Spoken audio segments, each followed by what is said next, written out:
Quadratic Equations, section 1.6. This is another lesson that we are going to split into 2 class periods.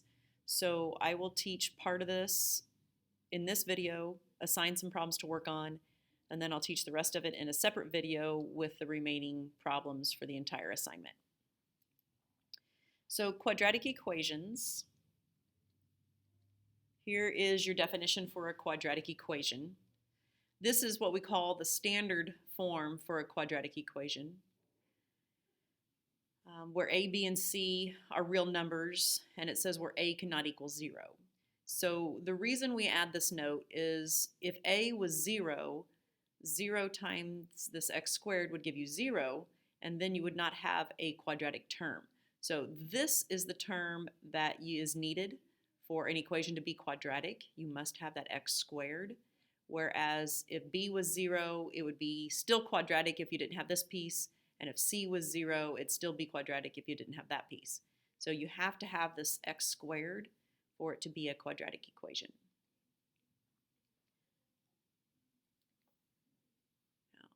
Today, in this video, we're going to concentrate on solving quadratic equations. And so I'm hoping you remember there are various methods to solve a quadratic.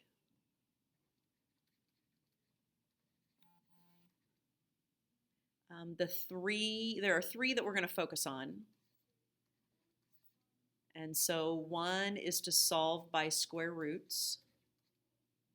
Another is to solve by factoring. And the last way is to solve by what we call the quadratic formula.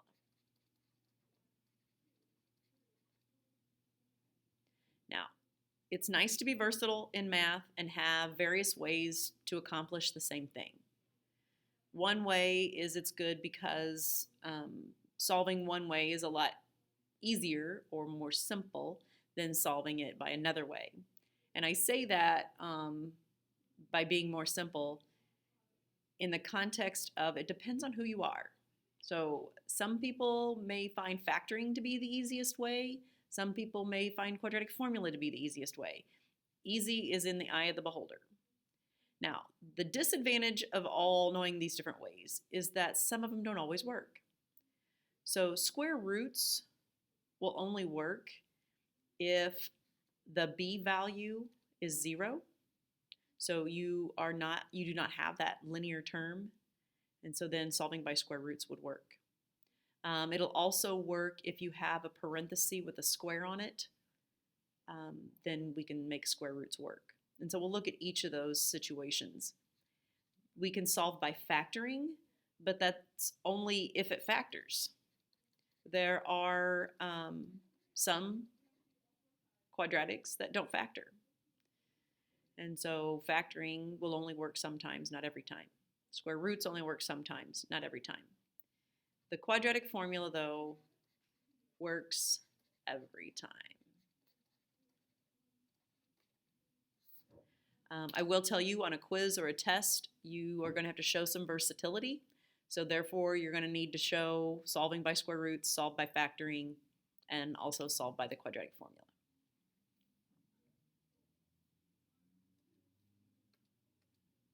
All right, these are the steps on how to solve by the quadratic formula, or excuse me, by square root.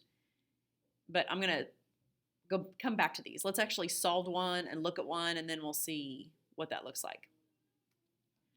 Now, this PowerPoint, I put all the problems up at once, but we're just going to take them one at a time, see what we can do with them. So let's start with the x squared minus 8. And so in order to solve by square roots, the first thing you want to do is really the square root is the inverse of the square. So before you can square root, you have to get the square by itself. So we say that the first step is to isolate the quadratic term. And so I'm adding the 8 to the other side. Once you have the square piece alone, then I can go ahead and square root both sides. When you square root a square, those end up canceling each other out. and you end up with the square root of 8. Now, technically, one thing we need to discuss about a quadratic, the power always tells you how many solutions you should have. And so I should have 2 solutions for a quadratic. And so to come up with the 2 solutions for this equation, one has to be the positive answer, the other has to be the negative. I do want the exact answer for this. And so I know that 8 breaks down into a perfect square of 4 and 2. The square root of 4 is 2. The square root of 2 doesn't simplify. And so my answer is plus or minus the square root of 2. And if you think about the plus or minus, it makes sense that you need to include both because the positive of this times itself is positive. The negative of it times itself is positive. So the squared answer is the same whether the value inside the square is positive or negative.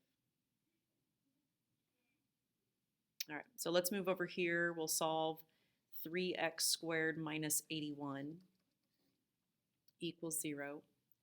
We want to isolate the square. So I'm going to add the 81. I want, still working on isolating the square, I'm going to divide by 3.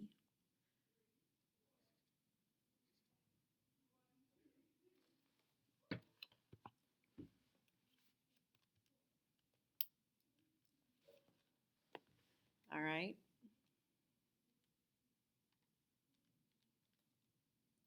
And then once the square is isolated, we want to get the x by itself. So then I'm going to square root. Anytime you solve by square root, you have to remember I need 2 answers.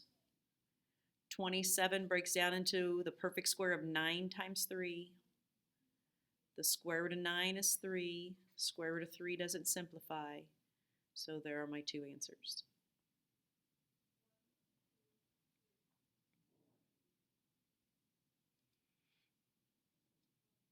All right, let's go ahead and solve this one. So we have x minus 1 quantity squared is equal to 9/4. So because the square is on this entire parenthesis, the whole thing is in isolating the square. Well, the square is by itself because there's nothing on the outsides or surrounding this parenthesis. So when the square is by itself, I can still go ahead and square root. The square root and the square are going to cancel, leaving me with x minus 1. Here's where you have to be careful because I've square root the problem now. So here is where I get my positive or negative options. Square root of 9 is 3, square root of 4 is 2, and then I have to get x by itself, so I'm going to add 1. So you end up with 1 plus or minus 3/2.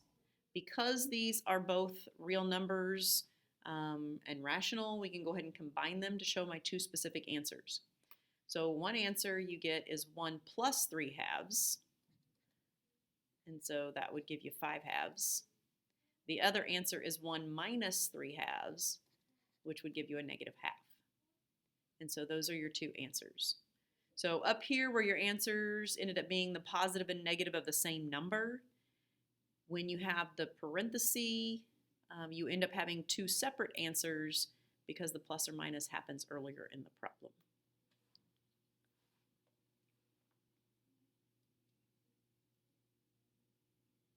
All right.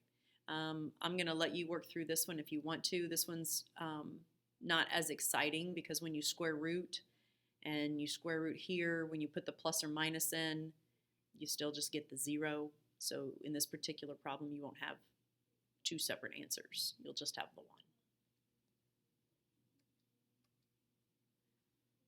All right, so let's go back to the steps on solving by square root. So isolate the squared expression. So whether it's x squared or a parenthesis square, you want to get it by itself. Take the square root of both sides. Make sure you simplify.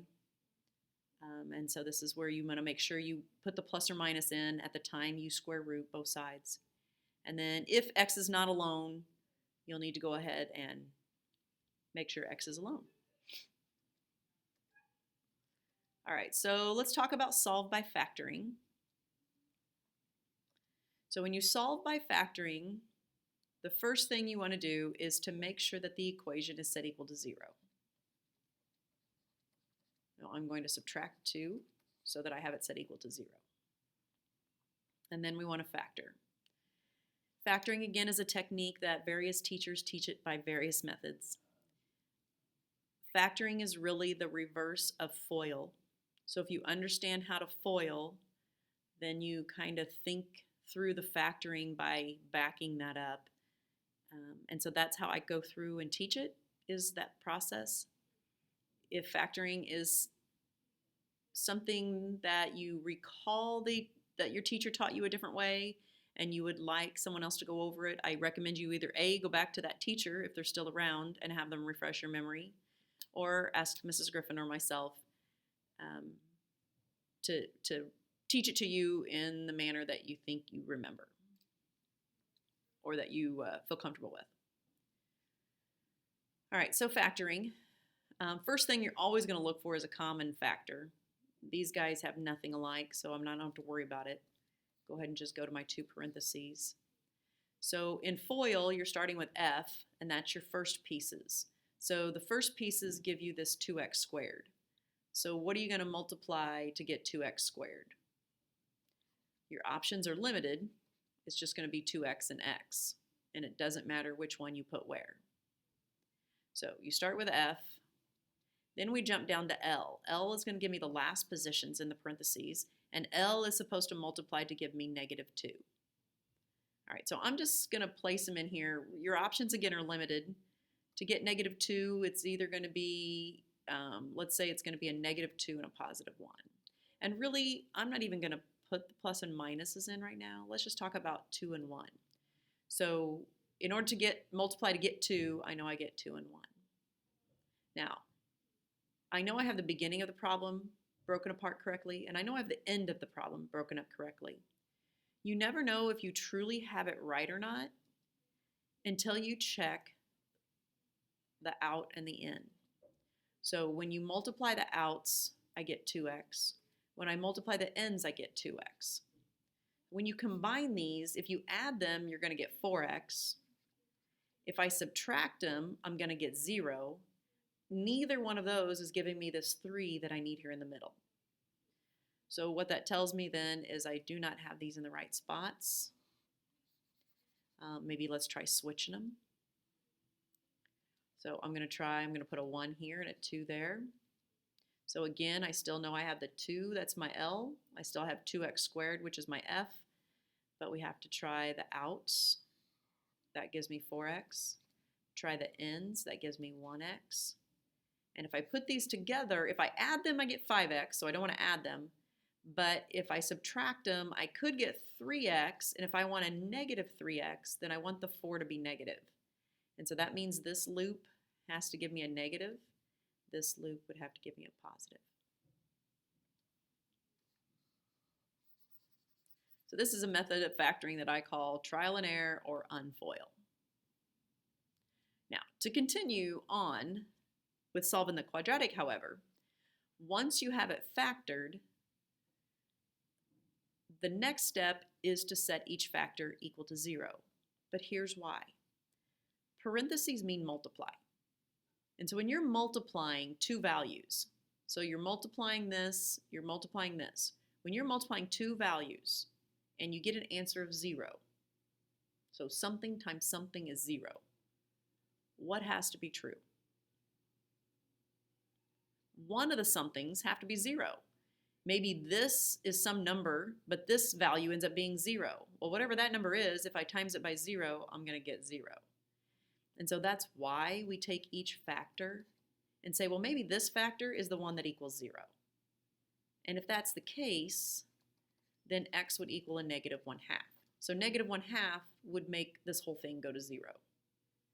But maybe it's not -1/2, so I'm getting some number here, but this factor is the one that equals 0 and then would make the whole problem equal 0. And so this is why you have two answers, is because either parenthesis could be a 0 answer, 0 number. All right, so let's kind of work through that with the next one. I do want to kind of go back and look at the steps. So solve by factoring, write all terms on one side of the equation, which I said you wanted to set it equal to 0. Factor, set each factor equal to 0. So let's go through and do that with this one. So not only do I need to set this one equal to 0, but I also have these parentheses here that I need to deal with. I need to get rid of them because the problem just doesn't look, it's not simplified. I can't figure out the A, B, and the C number that way. So we just need to simplify the problem by distributing that 2, setting it equal to 0. And then the math teacher in me prefers that we be in the quadratic order of a quadratic, a linear, and then a constant. So my first step, I have it set equal to 0. My second step, I'm going to factor. Look again that they all don't have the same common factor. So I'm going to go ahead and go here. Break up my 12x squared. This time my options are a little bigger because I can do 1 and 12, 2 and 6, 3 and 4. So I have a lot of options I can think through. Let's try, we're just gonna have to keep messing with it. Let's try 4 and 3. So that takes care of that. Then I jump down here and I want to break up my 2. So I'm gonna put 2 here and 1 here. Now I know it won't work the other way. I won't put a 2 here because then this parenthesis would have a common factor of 2. And because the original problem didn't have a common factor, then the factors can't have a common factor. That kind of helps me know that I can't put the 2 over here. So I'm going to check my outs and ends. So this gives me 8.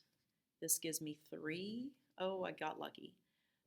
So 8 and 3, if I do add those, I get the 11, which is what I wanted. I want it to be a positive 11, so I want both the 8 and the 3 to both be positive. Factoring is fun when you pick the right numbers in the right spot. So once we have it factored, as we discussed, each factor then we have to set equal to 0 because you don't know which one is making the problem go to 0. So you have to check both. So negative 1/4 would make that parenthesis be the 0 one, or here negative 2/3.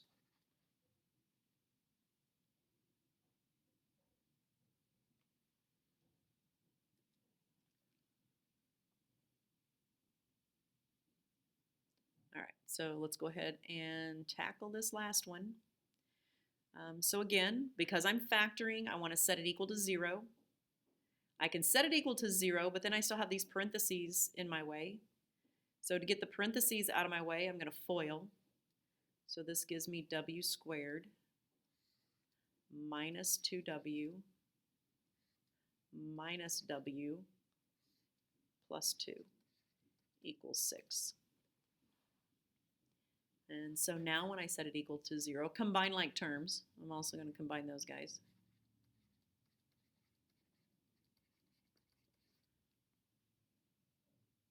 And so setting it equal to 0, I'm going to factor.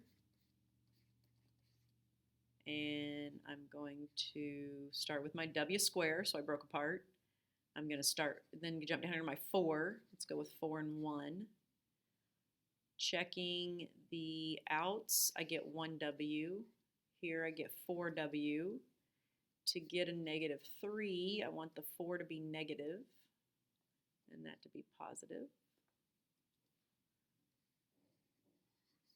Which I always want to check that my signs here, negative times a positive, will give me a negative 4, so I'm still good.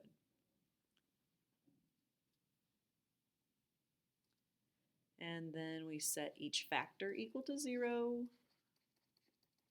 and solve.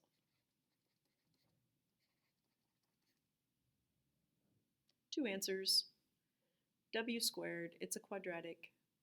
It was just disguised because I had to FOIL first. All right, so we've looked at 2 ways. We've looked at solve by square root. Remember, it only works in special cases. The 2 we looked at, when you did not have a b value and when your parenthesis was squared. We looked at factoring. So then we've talked about 3 different problems that do factor and how to factor. And so now let's go to quadratic formula. So if you do not have the quadratic formula memorized by now, you're going to need to have it in your head. I'm not sure if I have on this PowerPoint a link to a YouTube video that will help you memorize it, but you do have to know what the quadratic formula is. If I could sing very well, I would sing a tune for the quadratic formula for you, but I think all that would stay in your head is my bad voice. So let's go ahead and, if you have the quadratic formula down, we will use that to solve some equations, some quadratic equations. Note here, there's a conversation here about the discriminant, and so I'm going to talk about that too once we get through solving some. All right. So if we were in class together, I would have different students solve each one of these so that we can talk about the answers in the end. For this purpose, since I'm having to do it all by myself, I'm going to go to a blank screen so that we can have all 3 of them up together. So let's see, let's color code them here. So x squared minus 8x plus 12 equals 0. We're going to solve that. And then this one will make it, this one was 9x squared plus 1 equals negative 6x. I got to make sure I copy the problem down right, because that'll mess up where I'm going if I don't. And then this one down here was 4x squared minus 8x plus 7 equals 0. All right, so let's solve each one of these by the quadratic formula. I'll go ahead and jot the quadratic formula up above here. So quadratic formula is x equals the opposite of b plus or minus the square root b squared minus 4ac all over 2a. All right, so when you have the equation equal to 0, and so it's important to note when we solved by factoring and solving by the quadratic equation or the quadratic formula, you have to have the problem equal to 0. Once you have it set equal to 0, then you can establish the values of a, b, and c. A is always the coefficient of your quadratic term, as we saw in the very first slide. B is always the coefficient of what we call the linear term, the one with just the plain x. And C is your constant. Once you know the values of A, B, and C, then it just becomes plugging it into the formula. So x equals the opposite of B. So because B here is a negative 8, in the equation or in the formula, it'll be a positive 8. B squared, so make sure you use parentheses because we want to take the negative with me, minus 4 times A times C, all over, that's a really big fraction, 2 times A. All right, order of operations, we're going to work inside this grouping symbol. The square root is a grouping symbol, so negative 8 squared is a positive 64. We end up with minus 48. Continue to work inside the grouping symbol. We end up with 64 minus 48. And I get 16.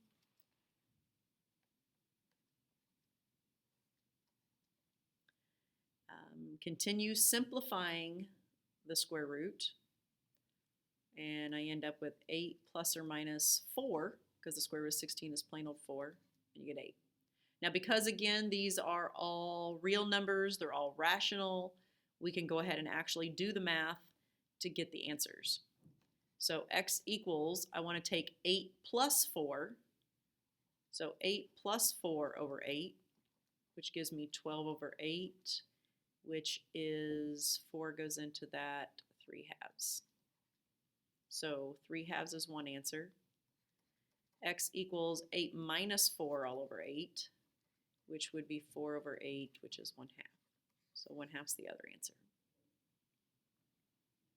All right, I'm going to leave that there while I do this one. So I'm setting it equal to 0 and putting everything in the correct descending order of power, 2, 1, none. My A value is 9, my B value is 6, and my C is 1. X equals the opposite of B.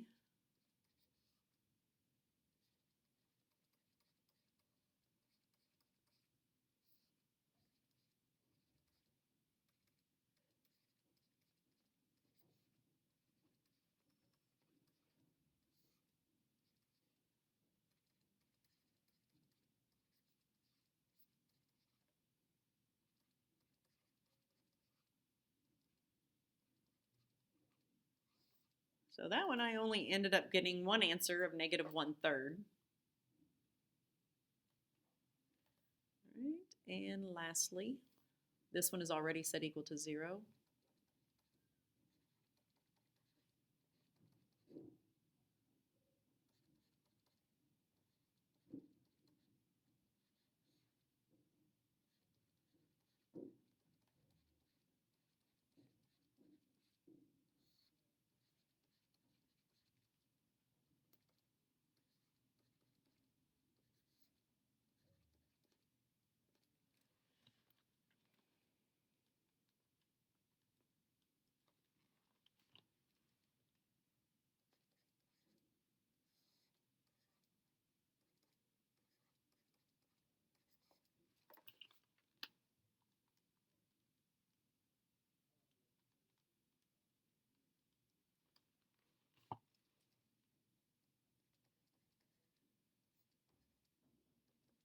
All right, so in simplifying the square root of negative 48,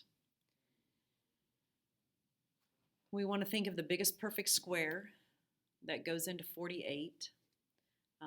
So I know 4 goes into it, but then I get 12, so it goes in 12 times. And I know that 4 is another factor of 12. So the challenge here is we really want to find the biggest perfect square that goes into 48, and the biggest perfect square is 16. So because this will break down into 16 and 3, let me kind of just put my two numbers here, 16 and 3. And so I know that the square root of 16 is 4. 3 doesn't have a square root, so it doesn't simplify, so it's going to stay there. And so what do you remember about a negative under the square root? And so I'm hoping you remember from your Algebra 2 days that that means there's an I, that it's an imaginary, that technically I can't take the square root of a negative number. Because remember, square root means something times itself. And so you can't take a number times itself and get a negative result. All right, and then, so now we can go ahead and we just do need to reduce this. And so you can only reduce things that are rational. 3 is inside the square root, so he is irrational. So you can't really do anything with him. But these numbers that are outside are rational. And it looks like 4 will go into all of them. So I can go ahead and divide out the 4 out of every piece. Now, I'm fine if you leave your answer like this. You will see some authors of math get a little particular in making sure that you separate the real number from the imaginary number. And so they do prefer that you have 1 plus or minus I square roots of 3 over 2. So the 2 over 2 is the 1, that's the real number. I square roots of 3 over 2 is the imaginary number. So the answer in the back of the book when you go to check will probably look like this. But again, I'm okay if you leave it like that. All right, so here's my answer here. All right, to finish this lesson up, because we've done a lot already, especially if you're struggling to remember things like factoring and the quadratic formula. So we're going to stop after this. One more thing we'll discuss is the discriminant. The discriminant is actually a useful tool in helping you understand what kind of answers you're going to have. And so if we take a look at the 3 different types of answers we had. So if you'll notice, this answer in teal had an I in it. So these are imaginary. There are 2 of them because there's one plus and then the one minus. This one, we only ended up having 1 answer. This one ended up having 2 answers that were rational or at least real. These were imaginary, these over here are real. And this guy only had 1. So again, in class, I would ask you to take a look at each of these and see at what point in the process of solving did you realize, oh, hey, I'm going to have 2 imaginary answers? Or do you realize, oh, well, I'm only going to have 1 answer in this because of what? And then, at what point did you realize, hey, I'm going to have 2 answers, and on this particular one, I can work it on out? Well, I'm hoping if you actually thought about it on your own, that you realize that the answer, the value inside the square root, will help you determine your types of answers. So right here, because we had a negative 48, because it was negative and I knew I was under a square root, I knew I was going to have imaginary solutions. Well, imaginaries always come after the plus or minus because that's where the square root is. And so you always are going to have 2 imaginaries. Imaginaries always come as partners. Here, if you look at the number under the radical, when you simplified everything, we got 0. And so that was when you knew I'm only going to have 1 answer because after the plus or minus is nothing. So I'm not going to have 2 different values to add or subtract. Here, you found out that the number under the radical is a positive number. And so because it is positive, you ended up with 2 real solutions. So this is what we call, earlier when we talked about the discriminant.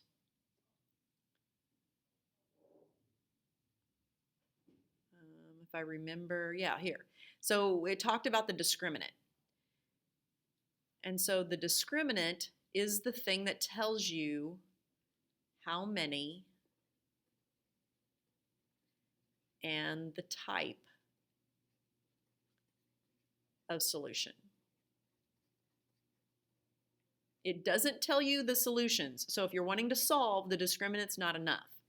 But if the directions just want to say what kind are they and how many, you can cut to this shortcut. And I have seen this on the ACT where they just want to know how many, and what kind of solutions you have. So notice the discriminant is the same as what's underneath the radical in the quadratic formula. So just you calculating this piece gives you enough information to say, yes, I have 2 imaginaries. So I'm going to randomly, just before I close this out, I'm going to randomly give you a quadratic equation. So let's say 3x squared minus 8x plus 10. All right, I do not want to solve this.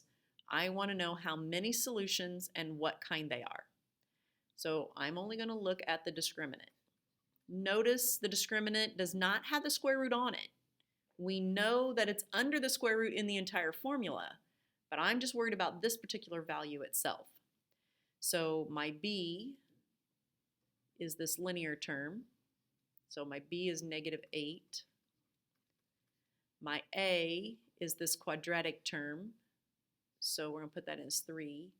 And my c is that constant term, which is 10. And as I do the math, I'm going to get 64 minus, looks like 120. And even though I know what's already going to happen, I'll go ahead and figure it out. It's negative 56. So then I can tell. Because this is negative, I know they're going to be imaginary. Because in the whole formula, that would be under a square root. I know in the whole formula there would be a plus or minus in front, so I would have 2 of them. I would have 2 imaginaries.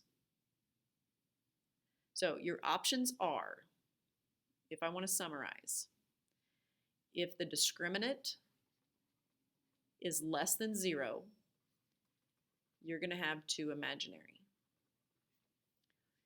if the discriminant equals 0, you're only going to have one real. If then your only option left, it's either going to be less than 0, equal to 0, or bigger than 0, then you will have two real. Whoa, don't know what brain and hand are doing there. You will have two real. Now, you can split this into a little more specific answers, because back here, when we saw that this number inside was a 16, and 16 is a perfect square, then we ended up getting rational answers. So if b squared minus 4ac is a perfect square, you're going to get rational answers. And if b squared minus 4ac is not a perfect square, they will be irrational. So similar to, let me see if I can find what an irrational one looks like. Well, even though it was solved by square roots, these are considered irrational because you still have some number in the square root. Not quite what I was looking for, but it basically, the square root is still part of your answer. All right. Well, friends, we are going to call that good for today. That was a lot in itself. And so I would like you to solve on page 147. All right, I'm going to check real quick before I write it down to make sure that that is the part that I've taught you. You should have practice solving equations by square roots, by factoring, by quadratic formula. And so let's do 6 through 27 by threes. Then let's jump to 45 through 60 by threes, and then 66 and 69. So that's what we need to have done before next class period. That's what I recommend, because I'm just going to add problems to it and add more content. And so it's better to keep pace with me and not get behind. Good luck.